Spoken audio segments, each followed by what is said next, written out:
Sidhu dairy farm शेरों किसान ਵੀਰੋ ਤੁਹਾਡਾ ਬਹੁਤ-ਬਹੁਤ ਧੰਨਵਾਦ। ਤੁਸੀਂ ਸਾਡੇ ਚੈਨਲ ਨੂੰ ਵੱਧ ਤੋਂ ਵੱਧ ਸਬਸਕ੍ਰਾਈਬ ਕਰਿਆ ਹੈ ਔਰ ਜਿਹੜੇ ਕਿਸਾਨ ਵੀਰਾਂ ਨੇ ਨਹੀਂ ਕਰਿਆ ਉਹਨਾਂ ਨੂੰ ਬੇਨਤੀ ਹੈ ਵੀ ਸਾਡੇ ਚੈਨਲ ਨੂੰ ਸਬਸਕ੍ਰਾਈਬ ਕਰਕੇ ਸਾਡੀਆਂ ਜਿਹੜੀਆਂ ਜਾਣਕਾਰੀ ਦੀਆਂ ਭਰਪੂਰ ਵੀਡੀਓ ਨੇ ਉਹਨਾਂ ਤੋਂ ਫਾਇਦਾ ਉਠਾਇਆ ਜਾ ਸਕੇ।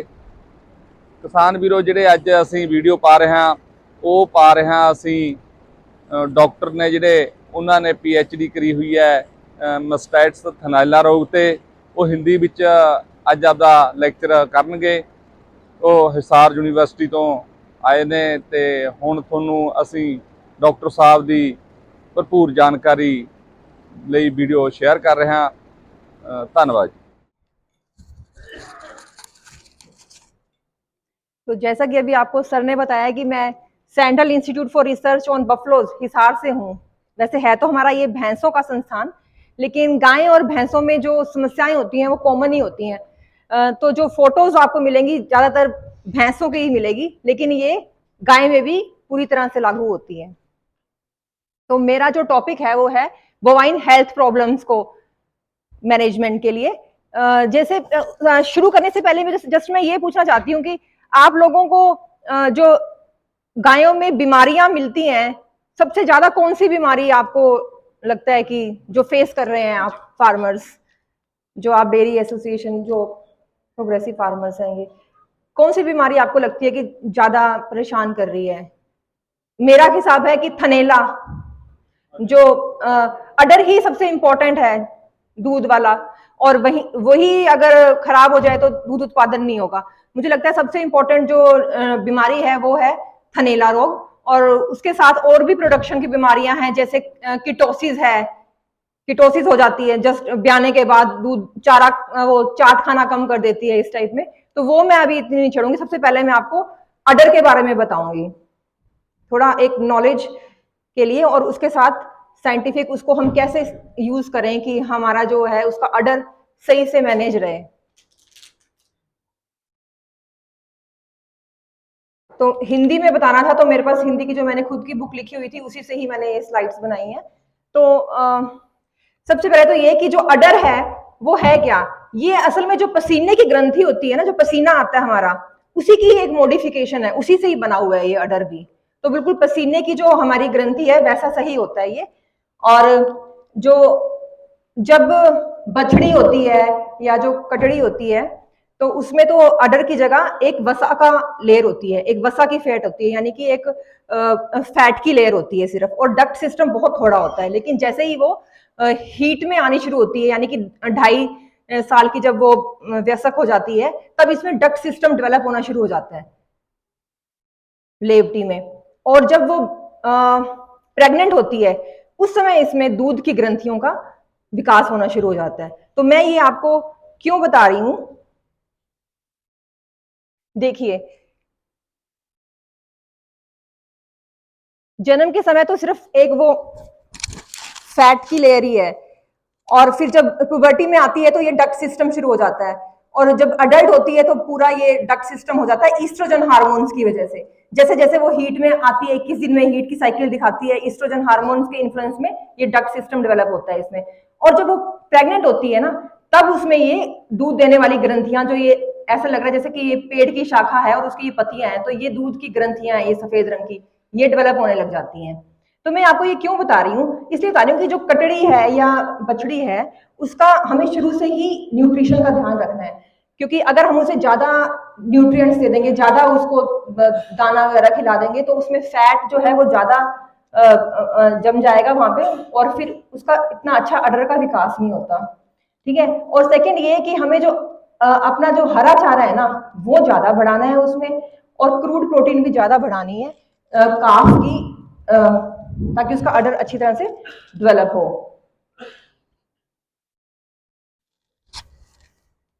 अब एक थोड़ा सा मैं ये बताना चाहूंगी, एक ये साइंटिफिक पॉइंट समझाना चाहूंगी, इसके बाद में बताऊंगी आपको कि ये क्यों इंपॉर्टेंट है। देखिए, जो दूध देने की जो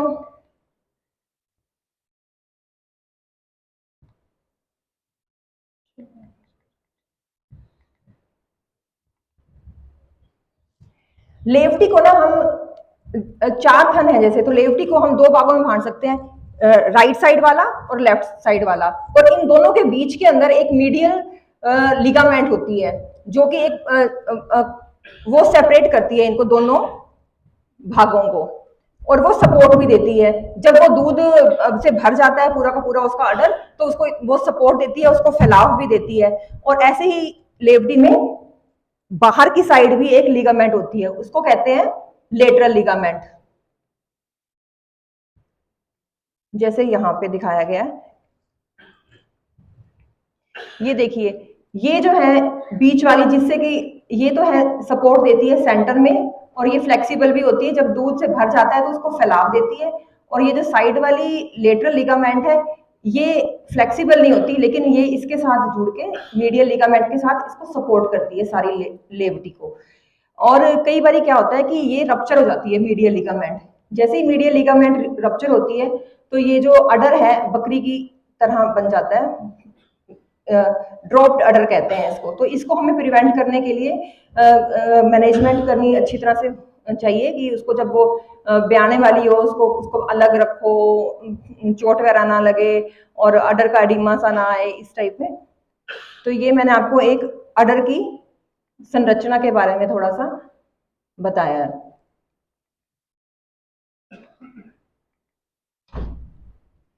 अब ये एक बहुत इंपॉर्टेंट पॉइंट है कि जो 1 लीटर दूध बनता है, उसके लिए हमें कम से कम 400 लीटर ब्लड की सप्लाई चाहिए। 400 लीटर ब्लड जो है वो अडर से जब पास होता है, तब जाके 1 लीटर दूध बनता है। तो इससे इसकी क्या इंपॉर्टेंस है? इसकी इंपॉर्टेंस ये है कि उसको पानी भरपूर पिलाएं, जो गाय है उसके पास एटलीस्ट पानी रखें, क्योंकि तभी दूध का उत्पादन ज्यादा होगा। और जो लास्ट का जो रियर क्वार्टर है, यानी कि जो पीछे के जो 2 थन है ना, वही 60% दूध बनाते हैं। 60% दूध वहीं से ही आता है। अब ये मैं आपको लेवटी की थोड़ा संरचना के बारे में बताना चाहूंगी।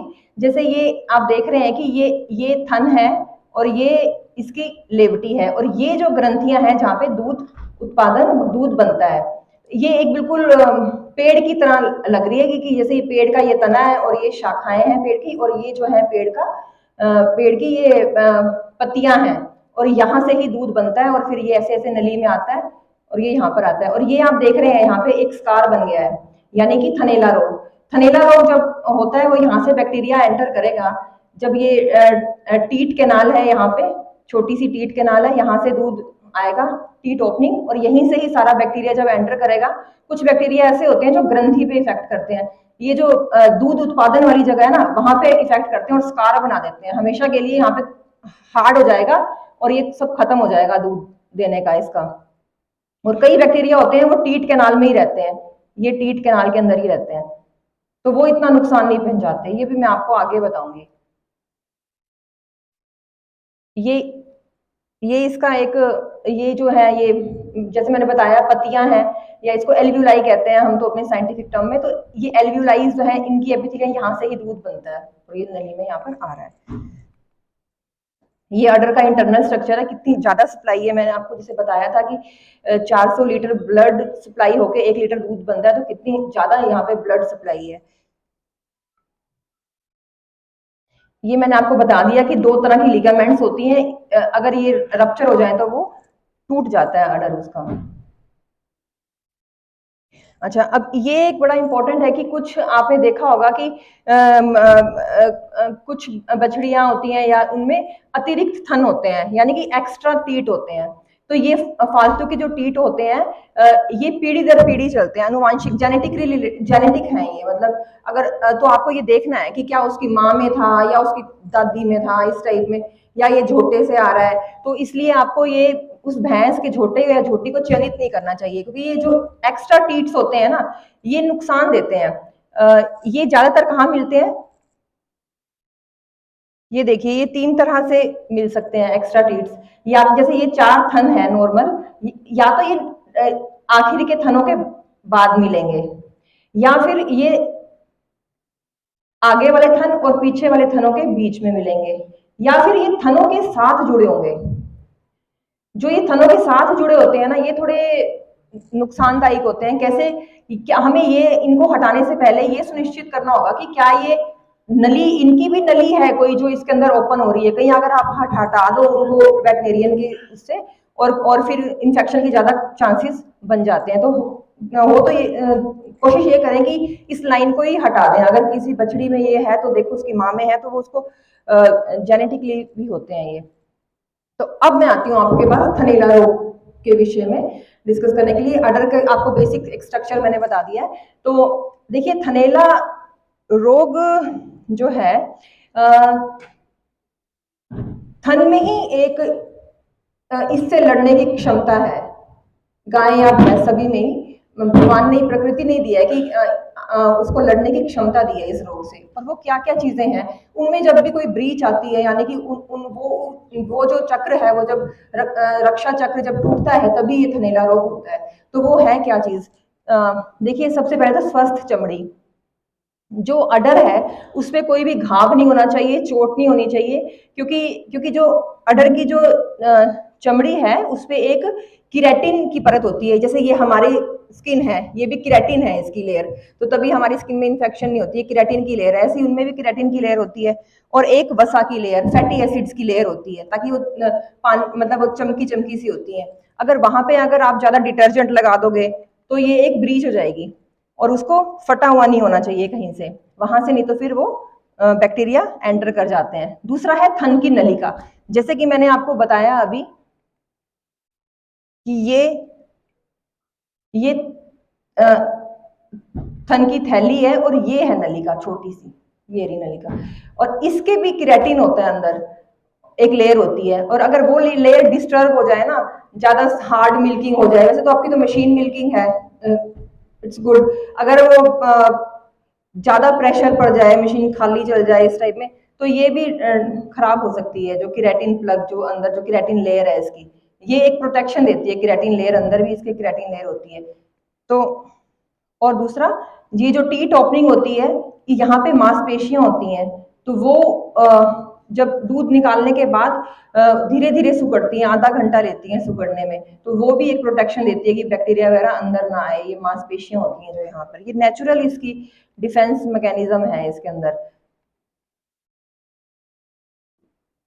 जैसे मैंने बताया आपको, ये मृत कोशिकाएं किरेटिन परत होती है, और ये मांसपेशियां जो है ना थन की नली को बंद करके रखती हैं। दूध निकलने के बाद वो धीरे धीरे धीरे धीरे बंद हो जाता है। इसलिए ना भैंस को कम से कम आधा घंटा तक ना खड़े रहना देना चाहिए दूध निकलवाने के बाद। उसको दाना दे दो, इस टाइप में खड़ा रहना चाहिए उसको। अगर वो बैठ जाती है तो वो इन्फेक्शन जो है वो अंदर जा सकती है उसके। और दूसरा है ये किरेटिन किरेटिन प्लग। ये कब बनता है, जब शुष्क अवस्था में, यानी कि जब हम आखिरी बारी उसका दूध निकाल लेते हैं ना, ड्राई पीरियड शुरू होता है, यानी कि जब हम उसका भैंस का या गाय का आखिरी बारी दूध निकालते हैं, वो ड्राई हो जाती है, तो उसके 2 हफ्ते के बाद ये किरेटिन प्लग बन जाता है। और ये जो टीट को है, जो टीट कैनाल को बंद कर देता है, और कोई बैक्टीरिया वगैरह उसके अंदर टीट में नहीं जा सकता। तो इसलिए ये इतना इंपॉर्टेंट है किरेटिन प्लग का। तो कई बार ये प्रैक्टिस करते हैं कि हम शुष्क काल देते ही नहीं है, यानी कि जगह जैसे भैंस में तो 120 से लेके 150 दिन का शुष्क काल होता है, यानी कि टलने के बाद 120 दिन टलने के होते हैं और फिर वो ब्याती है। लेकिन गाय में क्या होता है, 60 दिन का जो है शुष्क काल आइडियल है, जरूर देना चाहिए। ऐसे नहीं कि दूध दे जा रही है उसका मतलब उसको शुष्क काल आप ना दो। तो ये उसको ड्राई करना बहुत जरूरी है, कम से कम 60 दिन पहले ड्राई करना जरूरी है। 2 महीने उसको दो कि उसके अडर में डेवलपमेंट हो, किरेटिन प्लग बने, और इससे क्या है उसका दूध उत्पादन बढ़ेगा। जब नेक्स्ट खावी में आएगी तो उसका दूध बढ़ेगा। कभी भी ड्राई पीरियड जरूर रखना है, 60 दिन का या 2 महीने का।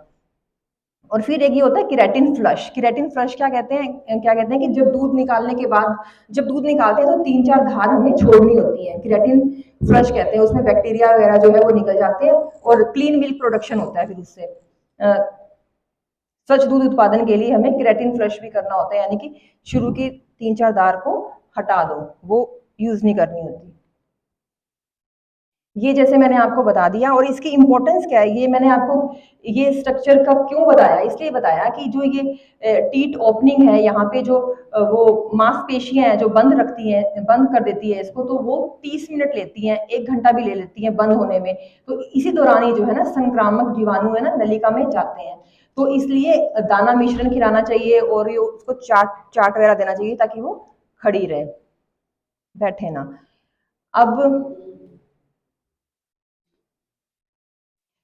ये वैसे तो आप सबके पास गायें हैं, जस्ट एक थोड़ा सा मैं ये बताना चाहूंगी कि गाय में थनैला रोग ज्यादा मिलता है और भैंस में कम मिलता है। इसका कारण क्या है?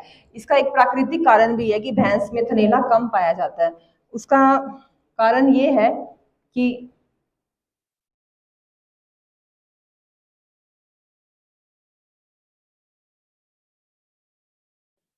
जो ये दूध की जो ये नली है ना, टीट टीट कैनाल है, ये गाय में बड़ी होती है, 3 सेंटीमीटर के आसपास होती है, और भैंस में भैंस में बड़ी होती है और गाय में छोटी होती है, जिसकी वजह से जीवाणु ज्यादा आराम से गाय में चले जाते हैं, पहला। और दूसरा ये कि जो टीट स्फिंक्टर है, यहाँ की जो मांसपेशियां है ना, ये भैंस में बहुत स्ट्रॉन्ग होती हैं, बहुत हार्ड होती है, इसलिए भैंस को हार्ड मिलकर भी कहते हैं, सख्त दूध देने वाली।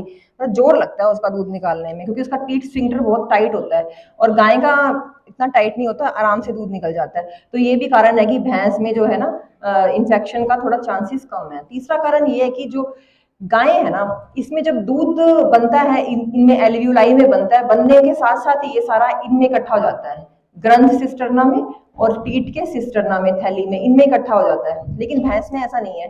भैंस में 95% तक तो दूध ना इनमें ही इकट्ठा रहता है, जहां पर ये बनता है। और जब वो दूध निकालते हैं ना, उस समय मसाज जैसे करते हैं हल्का सा, तो उस समय लेट डाउन के समय ये दूध सारा का सारा यहाँ पे इकट्ठा होने लग जाता है। लेकिन गाय में तो इसमें ही रहता है, तो इसकी वजह से जो लेवटी में जो है मीडियल लिगामेंट और लेटरल लिगामेंट का रप्चर है ना, वो गाय में ज्यादा मिलता है, क्योंकि उसमें दूध सारा इकट्ठा हो जाता है अडर में, और भैंस में ऐसा नहीं है। और भैंस में दूध निकालने के बाद जो अडर है वो एकदम काफी हद तक चिपक सा जाता है, और गाय में नहीं, क्योंकि उसमें एक साथ साथ फिर से वैसे आ जाता है। तो ये एक डिफरेंस है।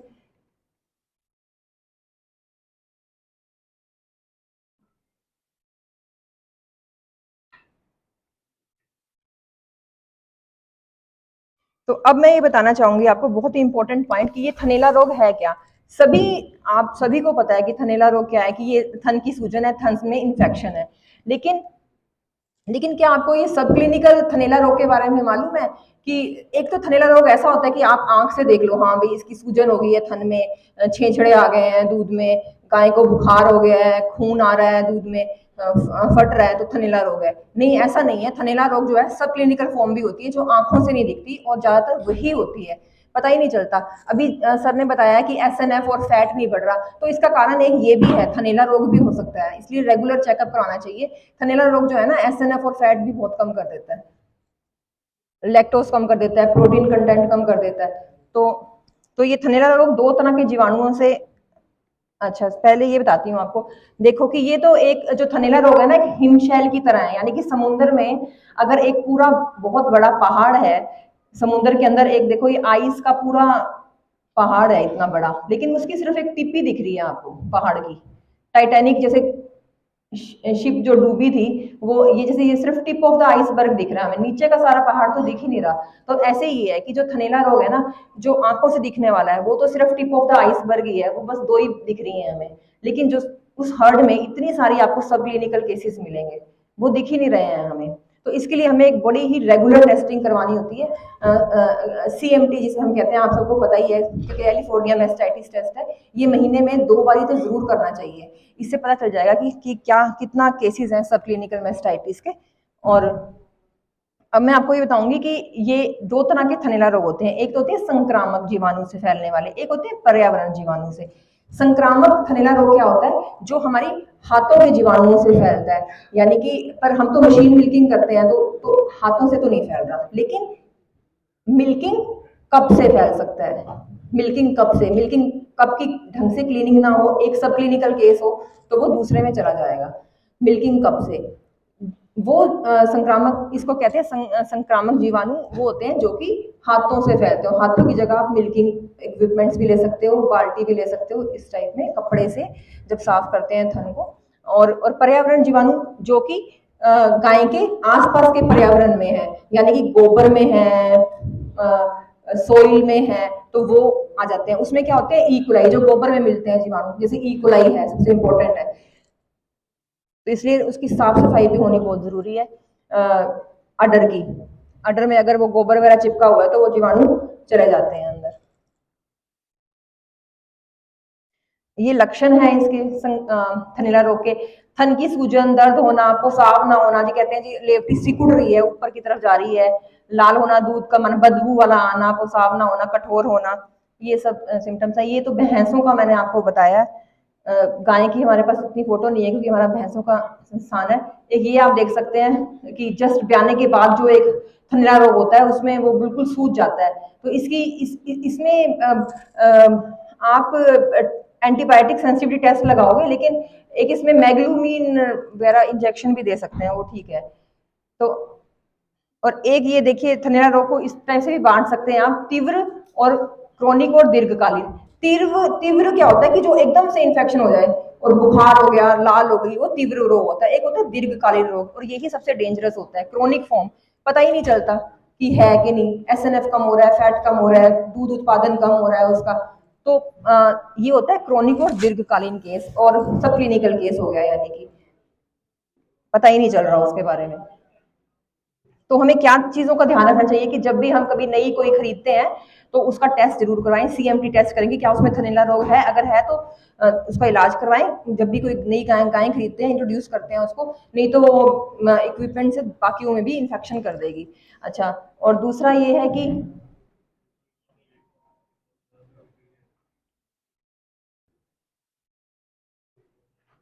अब सबसे इम्पोर्टेंट मैं आपको ये बताना चाहूंगी कि जो ये जैसे जो भी है ये थनैला रोग, दोनों तरह के मैंने बताया, कंटेजियस बताया आपको और एक ये इन्वायरमेंटल बताया। इनका इलाज कैसे करना है, इनका एक सबसे अच्छा इलाज का तरीका है शुष्क काल चिकित्सा। ये क्या होती है, ड्राई थेरेपी। हमारे इंडिया में ये इसका इतना अभी है नहीं, लोगों को इतनी अवेयरनेस नहीं है ड्राई थेरेपी की, लेकिन ये इतने अच्छे रिजल्ट दे रही है। हमने अभी रिसर्च भी करी है और उसमें भी फाइंड करा है कि ये ड्राई थेरेपी जो है ये बहुत ही इम्पोर्टेंट है थनैला रोग से बचाने के लिए। इसमें हम क्या करते हैं, मैं आपको थोड़ा बताती हूँ इसके बारे में।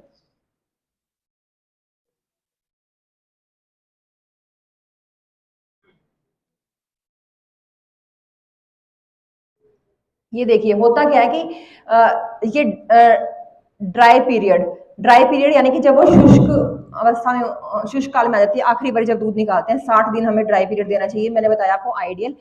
इसी दौरान ही सबसे ज्यादा थनैला रोग के चांसेस होते हैं, rate of the new infection. देखिए ड्राई पीरियड, जैसे ये ड्राई पीरियड है, ये ना सबसे ज्यादा इन्फेक्शन यहाँ पर हो रही है ड्राई पीरियड में।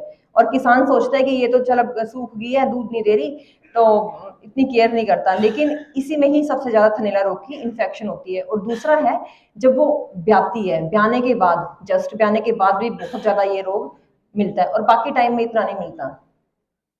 तो हमें करना क्या है इसके लिए, इसके लिए हमें ये शुष्क काल चिकित्सा का इस्तेमाल करना है। ये होता क्या है कि जब भी वो ड्राई हो जाती है, लास्ट टाइम आपने उसको ड्राई किया, दूध निकाल लिया सारा अच्छी तरह, तो उसके चारों की चारों लेवटियों में आपको दवाई चढ़ानी है। इंजेक्शन आता है, इंडिया में सिर्फ 2 ही इंजेक्शन अवेलेबल है, एक तो है सेफ्टियोफर एंटीबायोटिक, और एक है सिफेलोनियम ड्राई थेरेपी के लिए। और सेफ्टियोफर के रिजल्ट ज्यादा बेटर है, हमने देखा है। सिफेलोनियम के इतने अच्छे नहीं है। 300 रुपए का एक इंजेक्शन आता है और वो चारों थनों में चढ़ा दो। और उससे क्या होता है, ये ड्राई थेरेपी क्यों इतनी इंपॉर्टेंट है, ड्राई थेरेपी से क्या होता है कि जो थन में जो पहले कोई इन्फेक्शन है वो पता नहीं चलती ड्राई पीरियड में। ड्राई पीरियड में तो वो क्लिनिकल फॉर्म में नहीं आती, सब क्लिनिकल फॉर्म में रहती है, दबी रहती है, लेकिन जैसे ही वो गाय ब्याएगी ना तो एकदम से वो क्लिनिकल फॉर्म में आ जाएगी, फेयर हो जाती है। तो इसलिए हमें उस समय वो उसकी चारों थनों में ये दवाई चढ़ानी है, ताकि वो जो परसिस्टिंग इन्फेक्शन है तो वो खत्म कर देगी। और इस दौरान, जब ड्राई पीरियड के दौरान, जब वो उसमें सबसे कम इम्यूनिटी हो रही होती है, इम्यूनिटी सबसे डाउन हो रही होती है, इन्फेक्शन के चांसेस सबसे ज्यादा होते हैं, तो वो इन्फेक्शन भी नहीं होने देगी। तो इसलिए ये ड्राई थेरेपी बहुत इंपॉर्टेंट है। और हमने जो ये रिसर्च करी थी अपनी, उसमें यही पाया था कि कंट्रोल ग्रुप में हमने जब ये नहीं दी ड्राई थेरेपी, ट्रीटमेंट ग्रुप में हमने जब थेरेपी दी तो देखा कि बहुत कम मेस्टाइटिस हुई आफ्टर काविंग। और उसमें जो कंट्रोल जिसमें नहीं दिया था उसमें मेस्टाइटिस के बहुत ज्यादा चांसेस थे। तो इसलिए ड्राई थेरेपी बहुत इंपॉर्टेंट है। विदेशों में तो ये एक 5 कॉर्नर स्टेप है कि कैसे कंट्रोल करना है मेस्टाइटिस को, उसमें एक 5 कॉर्नर स्टेप है, यानी कि ये करनी ही करनी है ड्राई थेरेपी। न्यूजीलैंड में नहीं अलाउ है, लेकिन बाकी सब जगह कंपलसरी है, ये करनी होती है वहाँ पे ड्राई थेरेपी। लेकिन हमारे इंडिया में ये चलन है नहीं अभी इतना। ये मुक्तसर चैंपियन थी ये भैंस, और इसको ये थनैला रोग हो गया था, ठीक नहीं हो रही थी, तो हमने इसको हमारे फार्मर फर्स्ट प्रोजेक्ट के में ड्राई थेरेपी दी और इसने बिल्कुल रिकवर कर गई ये थनैला रोग से, और इसने काफी अच्छा दूध दिया उसके बाद। ऐसे ही इनकी भी बहुत चैंपियन थी बफलो, दूध देना बिल्कुल कम हो गया था, ड्राई थेरेपी दी थी इसको और ये बिल्कुल ठीक हो गई, इसका थन बिल्कुल रिकवर कर गया। तो जो ड्राई थेरेपी है वो देनी कब है, जब आखिरी बारी दूध निकालने के बाद, बिल्कुल लेवती खाली करने के बाद तब देनी, क्योंकि वो लो एक्टिंग है, ये 1-2 मिनट तक असर रहता है इसका। और पर ये किसी डॉक्टर की सलाह से ही आप चढ़वाएं, क्योंकि आप खुद अगर चढ़ा सकते हैं, लेकिन बड़ी प्रिकॉशन रखना होता है, मतलब साफ सफाई होनी चाहिए ताकि बाहर से जीवाणु अंदर ना जाए ड्राई थेरेपी के लिए। और ये मैंने आपको बताया था कि सीएमटी टेस्ट करते हैं, सीएमटी टेस्ट ये महीने में 2 बार ही जरूर करें देखने के लिए कि क्या थन में इन्फेक्शन है कि नहीं। और सीएमटी का रिएजेंट मार्केट में मिल जाता है, लेकिन थोड़ा कॉस्टली आता है, ये बड़े इजीली आप बना सकते हो अपने घर में, कुछ भी नहीं करना है इसमें आपको। सोडियम लोरेल सल्फेट करके एक सॉल्ट आता है, तो 3% बनाना होता है वो, यानी कि अगर 3 ग्राम 100 ml पानी में डिस्टिल्ड वाटर में घोल के सोडियम लोरेल सल्फेट मिलता है, वो करेंगे तो आपका इतना बढ़िया रिएजेंट बन जाएगा। और वो जितना रिएजेंट डालोगे उतना ही दूध डालना है और फिर ऐसे से हिलाना है। अगर जेल बन जाती है तो यानी कि उसमें रोग है, और महीने में 2 बार ही करना है ये सीएमटी रिएजेंट से।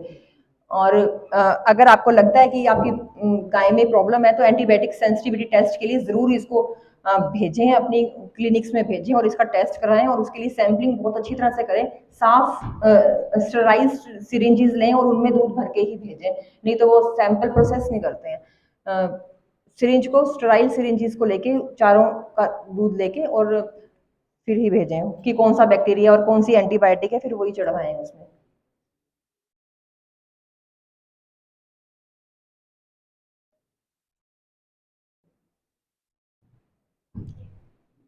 अब ये थोड़ा सा मैंने आपको जस्ट यही बताना था कि जो कि शुष्क काल ड्राई थेरेपी है ये क्यों इतनी इंपॉर्टेंट है, क्योंकि जब भी वो ड्राई होती है, जब आखिरी बारी दूध निकालते हो, तो पहले के जो 2 हफ्ते होते हैं ना, उसमें दूध की नली को बंद करने में टाइम लगता है, उसको धीरे धीरे बंद होती है, केराटिन प्लग बनता है, तो पहले के 2 हफ्ते में इन्फेक्शन सबसे ज्यादा होती है, और बीच में फिर इन्फेक्शन नहीं होती। फिर आखिरी के 2 सप्ताह, जब ब्याने से जस्ट पहले 2 सप्ताह, वो बहुत क्रूशियल होते हैं, उसी में इन्फेक्शन जाती है, क्योंकि उस पर इतना प्रेशर आ जाता है आर्डर के अंदर ब्याने से जस्ट 2 हफ्ते पहले, तो उसमें भी इन्फेक्शन के पूरे चांसेस होते हैं।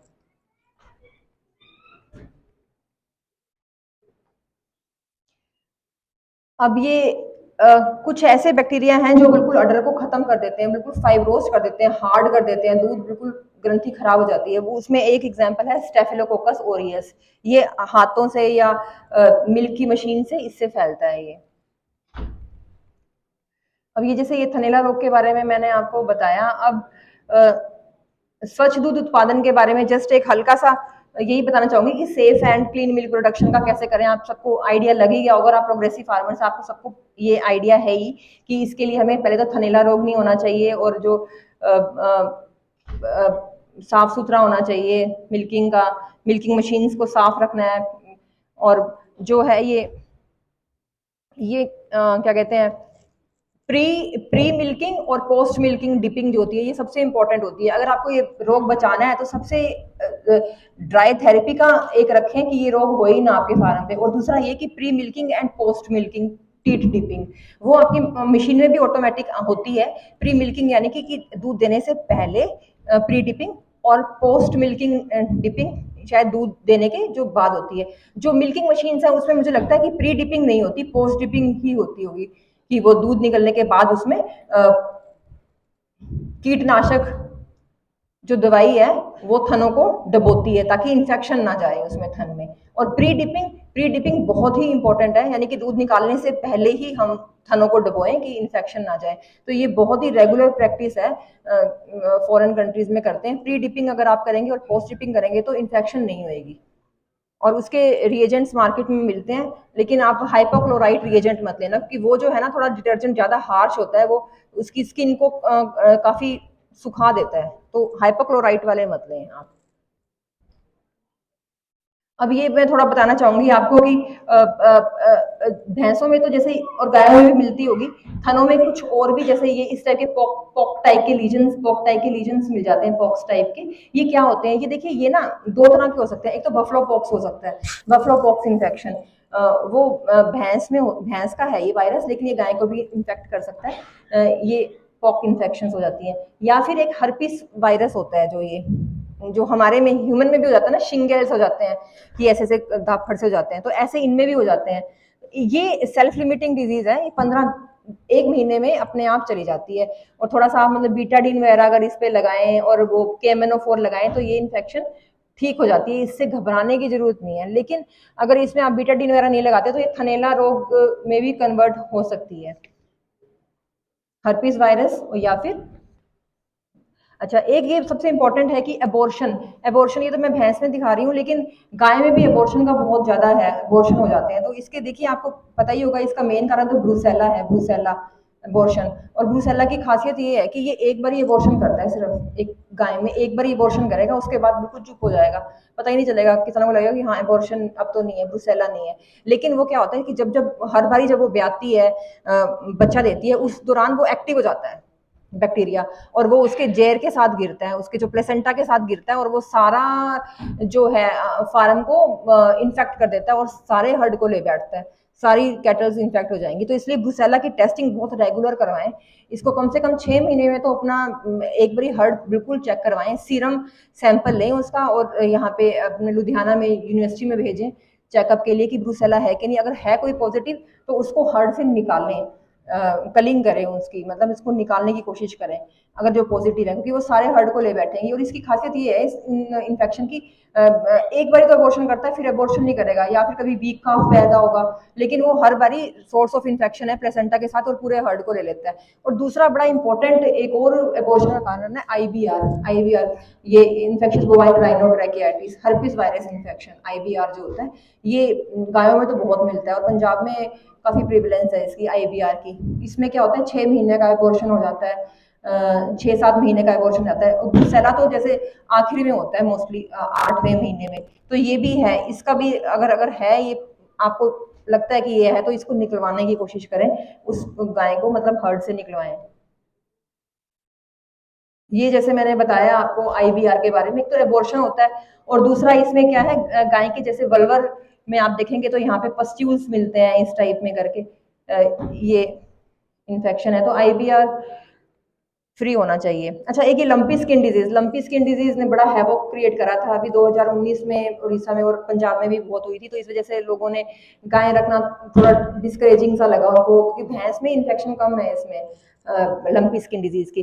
तो लंपी स्किन डिजीज के लिए अभी जैसे हमारे इंस्टीट्यूट के साथ वाले इंस्टीट्यूट ने ही वैक्सीन बना दी है, एनआरसी वालों ने, वो लंपी स्किन डिजीज की वैक्सीन है। अदरवाइज इसकी गोट पॉक्स वैक्सीन आती है, वो अच्छा, लंपी स्किन अगर किसी को एक बार अगर हो जाए ना गाय को, तो वो दोबारा नहीं होती, उसको उसको लाइफ लॉन्ग इम्यूनिटी आ जाती है लंपी स्किन डिजीज से। और वैक्सीन वैक्सीन इसकी एक तो गोट पॉक्स वैक्सीन अवेलेबल है, और अब इसकी लंपी स्किन भी वैक्सीन आ चुकी है। तो वैक्सीन ही इसका एक इलाज है, वैक्सीन करवाना बहुत इंपॉर्टेंट है। गोट पॉक्स वैक्सीन की काफ़ी अच्छी रिजल्ट है। लंपी स्किन का मेरे को भी इतना आइडिया नहीं है, अभी उन्होंने नई लॉन्च करी है, प्रॉमिसिंग ही होगा। हाँ जी, ये हम अपने गांव में गए थे तो हमने देखे थे केसेस वगैरह लंपी स्किन के। तो अच्छा, अब एक ये मैं काफ मैनेजमेंट का जैसे थोड़ा सा बताना चाहूंगी। काफ मैनेजमेंट जो है ना, वो गाय के आखिर के टाइम में ही सबसे इम्पोर्टेंट शुरू हो जाती है, यानी कि ट्रांजिशन फेज। ट्रांजिशन फेज क्या होता है, जब गाय के मतलब ब्याने से आप लगा लो 21 दिन पहले और 21 दिन बाद, ये एक तरह का ट्रांजिशन फेज है, उसमें हमें सबसे ज्यादा केयर करनी होती है उसकी, और ताकि वो बच्चा भी ठीक हो। और काफ केयर के लिए सबसे पहले आपको पता ही है कि कोलेस्ट्रॉम फीडिंग सबसे इंपॉर्टेंट है, क्योंकि कोलेस्ट्रॉम में सारी ताकत होती है। हमारे में और गाय में भैंस में क्या फर्क है, हम तो जो हमारा जो माँ कहते हैं, माँ का पीला दूध सबसे अच्छा होता है बच्चे के लिए, लेकिन बच्चे में हमारा जो बच्चा होता है वो माँ के पेट से ही इम्यूनिटी लेकर आता है, क्योंकि माँ के जो दूध जो वो है खून है, वो बच्चे के खून में जब जाता है तो उसको एंटीबॉडीज मिल जाती हैं, उसको इम्यूनिटी मिल जाती है, रोगों से लड़ने की क्षमता मिल जाती है। लेकिन गाय भैंस में ऐसा नहीं है, इनका प्लेसेंटा इस तरह का है कि जो उसका जो खून है गाय का या भैंस का खून, वहां से जो रोगों से लड़ने के लिए जो एंटीबॉडीज हैं वो बच्चे में खून में इतनी नहीं आती हैं। तो उसको तो कोलेस्ट्रॉम पे ही डिपेंडेंट रहना है। कोलेस्ट्रॉम अगर दोगे तो तभी वो इम्यूनिटी उसमें आएगी, रोगों से लड़ने की क्षमता आएगी। तो इसके लिए सबसे इंपॉर्टेंट रूल आपको मालूम होगा कि क्विकली क्वांटिटी एंड क्वालिटी, मतलब जितना जल्दी हो सके उतनी जल्दी उसको कोलेस्ट्रॉम पिलाएं और एक एक्यूरेट क्वालिटी क्वांटिटी में पिलाएं, और वो कोलेस्ट्रॉम बहुत अच्छी क्वालिटी का होना चाहिए। अच्छी क्वालिटी का कब होगा? जब आप उसको उसकी माँ को 21 दिन पहले बहुत अच्छा खाना पाना देंगे ताकि अच्छा उसका कोलेस्ट्रॉम बने। और जो अभी जो एक रिसर्च ये बताती है कि जो कोलेस्ट्रम, देखिए ये रिसर्च यूं बता रही है कि जो कोलेस्ट्रम जो ना, अगर आप पहली जब डोज देते हैं ना कोलेस्ट्रम की, कोलेस्ट्रम देना कितना चाहिए हमें? उसकी बॉडी वेट का 10वां भाग। अगर वो काफ जो है वो अगर 30 किलो का है तो उसको 10वां भाग देना है, यानी कि 3 किलो उसको एक दिन का कोलेस्ट्रम जरूर पिलाना है। और रिसर्च ये बताती है कि जो पहली डोज होती है ना कोलेस्ट्रम की, वही सबसे इंपॉर्टेंट है। यानी कि पहले दिन में पहली बार जब कोलेस्ट्रम पिलाते हैं वही सबसे ज्यादा इंपॉर्टेंट है, वही सबसे ज्यादा एब्जॉर्ब होता है। तो कोशिश करें कि पहली बारी में ही उसको 1 लीटर के आसपास कोलेस्ट्रॉम पिलाएं। ये जो साइंटिस्ट हैं वो उन्होंने रिसर्च करके बताया है कि मतलब कि फर्स्ट जो डोज होती है वही सबसे ज़्यादा इंपॉर्टेंट होती है, बाकी 3-4 दिन तो पिलाना ही है। अच्छा, एक इसकी नेवल डिसइंफेक्शन, मतलब जो इसकी नेवल डिसइंफेक्शन बहुत ज़रूरी है। बीटाडीन जो है, बीटाडीन का घोल, बीटाडीन से इनकी नेवल को ज़रूर ऐसे 7 दिन तक डिप करें ताकि उसमें नेवल इन्फेक्शन ना हो। और ये जो थनेला थनेला रोग के लिए भी आप घर में भी बना सकते हैं घोल, प्री डिपिंग के लिए। कैसे करना होता है? जो बीटाडीन है बाजार से लाने की कोई जरूरत नहीं है, जो बीटाडीन है उसी में ही 10% ग्लिसरीन डाल दो। ग्लिसरीन से क्या होता है? वो सॉफ्ट हो जाता है धनुष का। बीटाडीन और 10% ग्लिसरीन डाल के, यानी कि 90 ml अगर बीटाडीन है तो 10 ml ग्लिसरीन डालेंगे तो चारों थनों को डुबोएंगे तो उसमें थनेला रोग का संक्रमण नहीं होगा। फिर है डीवॉर्मिंग। डीवॉर्मिंग के लिए हमें वेट नहीं करनी काफ की, जैसे ही 7 दिन के अंदर अंदर ही उसकी डीवॉर्मिंग करवानी है। ऐसे नहीं कि 20वें दिन पे करवाएंगे, 21वें दिन पे कराएंगे, नहीं। ये अपनी मम्मी के माँ के पेट से ही कीड़े लेकर आता है जो काफ होता है, तो इसलिए इसको तो आपको 7 दिन के अंदर अंदर ही डीवॉर्मिंग करवा दें, पिप्राजिन वगैरह जो भी है। और फिर उसके बाद शेड्यूल है इसका, ऐसे नहीं कि एक बार डिवॉर्मिंग करा के हट गए बस, नहीं। डिवॉर्मिंग फिर करवानी है 21 दिन के बाद। क्यों? क्योंकि जो थोड़े बहुत अंडे रह गए हैं वो फिर से लार्वा बन जाएंगे और फिर कीड़े हो जाएंगे। तो तोड़ना है इस साइकिल को। पहले तो 7वें दिन में कराओ, फिर 21 दिन में कराओ, फिर 3 महीने में कराओ, फिर 3 महीने में कराओ, क्योंकि ये प्रॉब्लम ज्यादातर तो काफ में ही होती है, बछड़े में या बछड़ी में, जून के कीड़े। बड़ों में नहीं होएगी अडल्ट में। तो इस टाइप से इसका डिवॉर्मिंग का शेड्यूल रखें। और आइवरमेक्टिन के इंजेक्शन जरूर लगवाएं, सबकट। इससे जो चींचड़ वगैरह नहीं होंगे और कीड़े भी मर जाते हैं इसमें। इसकी डोज है 50, पता ही है सबको, ये बिल्कुल इसका थंब रूल है इसकी आइवरमेक्टिन की डोज का, कि 1 ml 50 किलो के वेट पे 1 ml देते हैं। अब एक्टोपैरासाइट्स के लिए आप इमिट्राजिन वगैरह, ये डेल्टामेथ्रिन यूज करते ही हैं। अच्छा, वैक्सीन शेड्यूल बहुत इंपॉर्टेंट है और आप सब करवाते ही होंगे, लेकिन मैं आपको बिल्कुल साइंटिफिक पॉइंट बताना चाहूंगी इसमें कि जो वैक्सीनेशन है ना, आप नई गायें लाते हैं, इंट्रोड्यूस करते हैं अपने हर्ड में, उसको अलग रखें, क्वारंटाइन करें उसको 21 दिन तक के लिए, और देखेंगे क्या इसकी वैक्सीनेशन हुई है, एफएमडी की वैक्सीनेशन हुई है, इसकी एचएस की वैक्सीनेशन है, इसका शेड्यूल इसका हुआ नहीं हुआ हो तो उसको करवाएं। और दूसरा ये कि जब भी काफ होता है ना, उसकी पहली वैक्सीनेशन जो होती है 4 मंथ्स की एज पे करवाएं, 4 महीने पे। उसके बाद इसका बूस्टर डोज जरूर लगवाना है। अगर बूस्टर डोज नहीं लगाएंगे तो कोई फायदा नहीं है इस वैक्सीन का, क्योंकि जैसे हमने कोरोना की एक वैक्सीन लगवाई और दूसरी बूस्टर लगाई ना, तो वो बूस्ट हो गई एकदम से इम्यूनिटी। तो पहला टिक्का तो लगवाना है 4 महीने पे, दूसरा 1 महीने के बाद बूस्टर डोज काफ को देना है। एफएमडी और एचएस के लिए कंबाइंड आता है, ब्लैक क्वार्टर का भी आता है, तीनों का कंबाइंड भी आता है। और फिर हर 6 महीने में दें। एनुअल भी कहते हैं देना, लेकिन नहीं, हर 6 महीने में देना है दोबारा, क्योंकि ना अभी बीच में बहुत आउटब्रेक्स आई थी, तो यही फाइंड करा कि हर 6 महीने में टीका लगाएं, ऐसे नहीं कि 7-8 महीने में। विंडो तो उसका विंडो ऐसे रखें कि हर 6 महीने में एफएमडी और एचएस का इंजेक्शन लगाते रहें, फिर आपको एफएमडी और एचएस तो आएगी नहीं हर्ड में। और एक ये ब्रूसेला की वैक्सीनेशन, ब्रूसेला की आपको मैंने बताया बहुत ही इंपॉर्टेंट है, लेकिन ये सिर्फ फीमेल में लगेगी, बछड़ियों में लगेगी, बछड़े में नहीं लगती है ये ब्रूसेला की वैक्सीनेशन। और ये भी ऐसे ही 4 से लेके 8 महीने पे लगवाएं। इससे क्या है, अबॉर्शन वगैरह नहीं होगा, जब वो बड़ी होएगी तो अबॉर्शन नहीं होएगा उसमें, एक बार ही लगेगी बस। अच्छा, काफ की बड़ी इंपॉर्टेंट डिजीजेज हैं, एक तो ये काफ डायरिया, जो ये स्कोर हो जाते हैं, दस्त लग जाते हैं, निमोनिया सबसे इंपॉर्टेंट है, सेप्टिसीमिया जिसमें कि सारे खून में इसके टॉक्सिन्स बन जाते हैं, मर जाता है, एस्केरियासिस, जून के कीड़े मैंने बताया आपको 7वें दिन के अंदर ही दवाई दे देनी है। और नेवल इल, नेवल इल मतलब उसका नेवल में इन्फेक्शन आ जाना।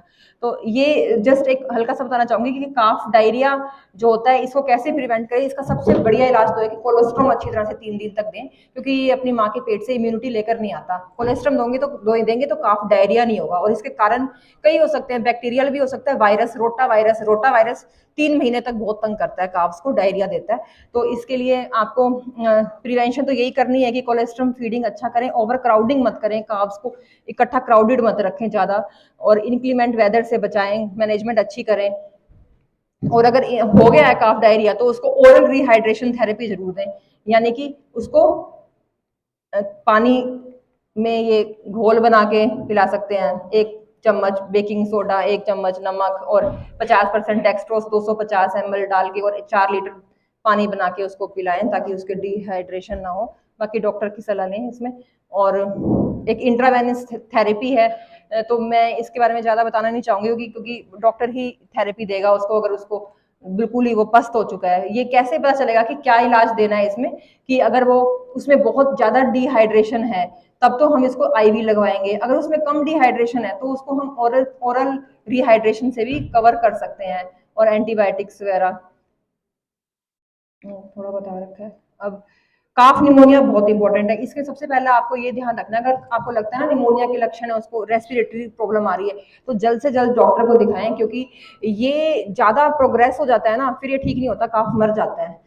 तो इसमें तो काफ निमोनिया के लिए तो जैसे ही आपको लगे ना कि हाँ रेस्पिरेटरी सिम्टम आ रहे हैं, तभी की तभी वेटनेरियन से इसका इलाज करवा लें, क्योंकि ये और कारण वही है, मैंने जैसे बताया आपको, कोलेस्ट्रॉल वगैरह ना देना। और इसमें ब्रॉड स्पेक्ट्रम एंटीबायोटिक्स वगैरह, सेफ्टियोफर, एंड्रोफ्लोक्सासिन, ये सब चलेंगी। और सेप्टिसीमिया सारे ब्लड में उसके जो है वो टॉक्सिन्स बन जाते हैं, निमोनिया की वजह से ही बन जाते हैं, और काफ में मोर्टेलिटी हो जाती है, नेवल इल। तो अब एक थोड़ा सा बस बड़ा इंपॉर्टेंट सा पॉइंट बताना चाहूंगी कि जो काफ होता है ना, जब शुरू के जो 3 महीने तक तो वो नॉन रूमिनेंट रहता है, यानी कि उसका जो पेट जो पहले उसका जो एबो 4 पेट होते हैं इसके, आपको पता ही है गाय में ये र्यूमन, रेटिकुलम, ओमेजम एंड एबोमेजम। तो जो एबोमेजम है ना, यही काम करता है इसमें शुरू के 3 महीनों में, यानी कि वो बिल्कुल हमारी तरह है उस समय काफ जो है हमारी तरह है, क्योंकि उसका उसका जो है र्यूमन डेवलप नहीं हुआ, र्यूमन नहीं डेवलप होता, र्यूमन जो है 3 महीने के बाद डेवलप होना शुरू होता है, तो वो हरा चारा उसको पचना शुरू हो जाता है अच्छी तरह से। लेकिन उससे पहले तो जो है वो 2 हफ्ते तक तो बिल्कुल र्यूमन डेवलप नहीं होता, और 3 महीने लगते हैं उसको धीरे धीरे उसका र्यूमन डेवलप होने से। उससे पहले तो वो मोनोगैस्ट्रिक रहता है, तो उसी हिसाब से उसकी डाइट का प्लानिंग भी ऐसी होती है कि शुरू के 2 हफ्तों में हमें उसे होली सोली मिल्क पे ही रखना चाहिए, और या फिर उसको 2 हफ्ते के बाद फिर हमें उसको मिल्क रिप्लेसर से रिप्लेसर्स करने चाहिए, मिल्क रिप्लेसर यूज करना चाहिए, काफ स्टार्टर शुरू कर देना चाहिए। और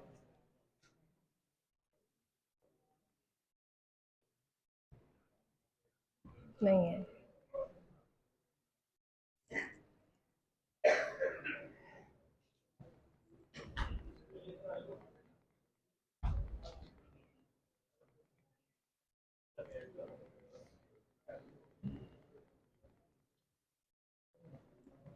देखिए रोग तो और भी बहुत हैं, लेकिन मैं उनके बारे में डिस्कस नहीं करना चाहूंगी। कि जैसे एक सबसे इंपॉर्टेंट रोग अभी अभी जैसे है एनाप्लाज्मा, एनाप्लाज्मा पैरासिटिक इन्फेक्शन है, वो पता ही नहीं चलता हर्ड में होती है, तो उसका भी एक, अगर आपको लगता है ना कि आपकी जो गायें हैं वो एनीमिक हो रही है, खाना पीना कम कर रही है, एनीमिक हो रही है, तो ये एनाप्लाज्मा एक बहुत इंपॉर्टेंट है। ये पंजाब में बहुत ज्यादा फ्रीक्वेंट मिल रहा है एनाप्लाज्मा, एक इन्फेक्शन है, तो उसका अगर ब्लड का सैंपल है अपना टेस्ट करवाएं एनाप्लाज्मा के लिए।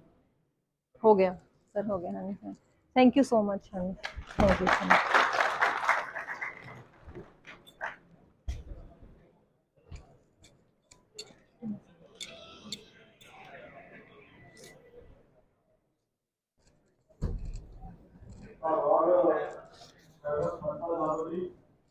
Thank you.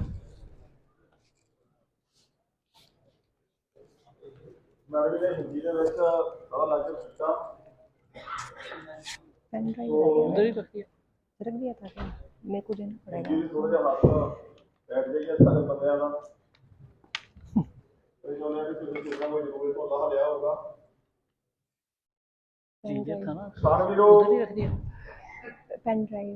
उधर ही पड़ा। नहीं, पेन ड्राइव तो ले लो। बैटरी चार्जर उधर ही रख दिया मैंने। अच्छा हाँ, वहीं पर रख दिया जी पेन तो। उस पे रख ਸਾਰਾ दिया। ਲੈਕਚਰ ਸੀ इसकी कैप भी दे देते हैं। कैप ਇਹਨਾਂ ਨੂੰ ਆਪਾਂ ਨੂੰ कैप तो नहीं थी इसकी। ਗਾਂ ਜਾਂ ਮੱਝ ਦੇ ਸੂਣ ਤੋਂ ਲੈ ਕੇ कैप नहीं है क्या? चलो ਉਹਦੇ ਥਣਾ ਦੇ ਰੋਗ ਬਾਰੇ नहीं, आप चेंजर लेने जाओगे क्या अभी? ਆਪਾਂ ਆਪਣੇ ਸੈਮੀਨਾਰਾਂ ਦੇ ਵਿੱਚ ਅੱਗੇ ਵੀ ਕਾਫੀ ਲੈਕਚਰ ਦੇ ਵਿੱਚ ਕਰਾਉਂਦੇ ਰਹਿੰਦੇ ਆ ਆਉਣ ਵਾਲੇ ਸਮੇਂ 'ਚ ਵੀ ਲੈਕਚਰ ਹੁੰਦੇ ਰਹਿਣੇ ਆ ਕਿਉਂਕਿ ਗਿਆਨ ਜਾਂ ਰਿਸਰਚ ਜਿਹੜੀ ਖੋਜ ਆ ਉਹ ਇੱਕ ਥਾਂ ਤੇ ਨਹੀਂ ਖਲੋਦੀ ਕਦੀ ਵੀ ਉਹਦੇ ਵਿੱਚ ਨਵੀਆਂ ਨਵੀਆਂ ਡਿਵੈਲਪਮੈਂਟ ਨਵੀਆਂ ਖੋਜਾਂ ਹੁੰਦੀਆਂ ਰਹਿੰਦੀਆਂ ਸੋ ਗਿਆਨ ਆਪਣੇ ਆਪ ਵਿੱਚ ਹੀ ਵਧਦਾ ਰਹਿੰਦਾ ਕਿਉਂਕਿ ਆਪਾਂ ਅੱਜ ਤੋਂ 4 ਸਾਲ ਜਾਂ 3 ਸਾਲ ਹੀ ਪਹਿਲਾਂ ਇਹ ਵਿਸ਼ੇ ਇੱਕ ਨੂੰ ਲੈਨੇ ਆ ਉਹਦੇ ਵਿੱਚ ਅੱਜ ਬਹੁਤ ਵੱਡਾ ਬਦਲਾਅ ਆ ਗਿਆ 4-5 ਸਾਲ ਪਹਿਲਾਂ 6 ਸਾਲ ਪਹਿਲਾਂ ਭਾਰਤ ਦੇ ਟੋਕਿਆਂ ਦਾ ਨੰਬਰ ਨਹੀਂ ਉਹਦੇ ਕੋਲ ਲੱਗਦਾ ਤੇ ਕਹਿੰਦੇ ਕਹਿਣਾ ਵੀ ਸਾਨੂੰ ਐਰਗੀ 10 ਨਾਲ ਹੀ ਟੋਕਾ ਦੇਣੇ ਤੇਰੇ ਸ਼ਾਬਾਸ਼ ਆ ਪੈਸੇ ਭਾਵੇਂ ਵੱਧ ਲੈ ਲਈ ਹੁਣ ਸਮਾਂ ਉਹ ਵੀ ਬਦਲ ਗਿਆ ਸੋ ਖੋਜਾਂ ਰਿਸਰਚ ਜਿਹੜੀ ਆ ਇਹ ਨਵੀਆਂ ਨਵੀਆਂ ਪਲਾਂਘਾਂ ਪੁੱਟ ਰਹੀ ਆ ਤੇ ਪੀਡੀਐਫ ਇਹਦਾ ਮੇਨ ਮਕਸਦ ਆਪਣਾ ਆਪਣੇ ਐਜੂਕੇਟ ਕਰਨਾ ਆਪਣੇ ਕਿਸਾਨਾਂ ਨੂੰ ਵੀ ਜਿਹੜੀ ਨਵੀਂ ਖੋਜ ਹੋਈ ਆ ਜਿਹੜੇ ਵੀ ਸਾਇੰਟਿਸਟ ਜਿਹੜੇ ਖੋਜਾਂ ਕਰਦੇ ਨੇ ਉਹਨਾਂ ਨੂੰ ਉਹਨਾਂ ਦੀਆਂ ਖੋਜਾਂ ਨੂੰ ਆਪਣੇ ਇਸ ਪਲੇਟਫਾਰਮ ਤੇ ਜਿਹੜਾ ਉਹ ਲਿਆਂਦਾ ਜਾਵੇ ਹੁਣ ਆਪਾਂ ਐਰਕੀ ਮੇਲੇ ਦੇ ਵਿੱਚ ਪ੍ਰੋਫਿਟੇਬਲ ਗਾਂ ਦਾ ਇੱਕ ਨਵਾਂ ਬਣਾਇਆ ਉਹਦਾ ਪ੍ਰੋਟੋਕਾਲ ਬਣਾਇਆ ਵੀ ਇੱਕ ਗਾਂ ਇੱਕ ਪ੍ਰੋਫਿਟੇਬਲ ਗਾਂ ਜਿਹੜੀ ਹੁੰਦੀ ਆ ਬਹੁਤੇ ਕਿਸਾਨਾਂ ਨੂੰ ਸ਼ਾਇਦ ਇਹਦੇ ਬਾਰੇ ਜਾਣਕਾਰੀ ਨਹੀਂ ਵੀ ਆਪਾਂ ਐਰਕੀ ਇੱਕ ਨਾਮ ਜਿਹੜਾ ਸੀ ਪ੍ਰੋਫਿਟੇਬਲ ਗਾਂ ਦਾ ਵੀ ਕੱਢਿਆ ਸੀ ਉਹਦੇ ਉੱਤੇ ਸਾਰੀ ਮੈਨੇਜਮੈਂਟ ਬਹਿ ਕੇ ਸਾਰੀ ਵਿਚਾਰ ਕੀਤਾ ਸੀ ਇਹਨੂੰ ਪ੍ਰੋਫਿਟੇਬਲ ਗਾਂ ਨੂੰ ਆਪਾਂ